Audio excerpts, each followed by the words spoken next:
વાલા ભક્તો, હમણે દુનિયાભરમાં અને ખાસ ભારત દેશમાં એક બહુ મોટું આનંદનું મોજું ફરી વળ્યું છે.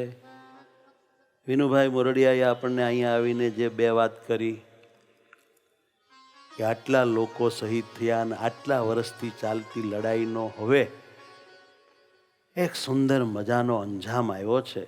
એ છે અયોધ્યાનું રામ મંદિર. સનાતન ધર્મની ધજા ત્યાં લહેરાવાની છે. ભારતીય સંસ્કૃતિનો દિગ્ધ્વજ ફેલાવાનો છે.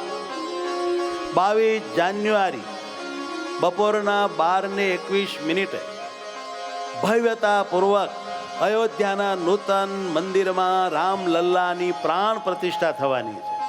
દિવાળી જેવો મહોત્સવ આપણે બધાએ ઘેર ઘેર રજા રાખીને મનાવવાનો. ટીવીમાં લાઈવ આવતી પ્રતિષ્ઠા આપણે અયોધ્યા નહીં જઈ શકીએ તો ઘેર બેસીને માણી લેવાની અને જવાય તો બેટર.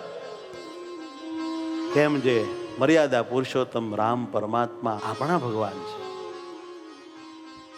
એવા પરમાત્માને માટે જ્યારે સરકાર અને સમાજ ભેળા થઈને એક સદીઓ સુધી બધાને આનંદ રહે એવું સફળતાભર્યું સોપાન સર કરી રહ્યા છે, ત્યારે એના આનંદની ખુશીમાં આપણે પણ ઝૂમી લઈએ, અહોભાવનો દિવ્યતાનો આનંદ માણી લઈએ.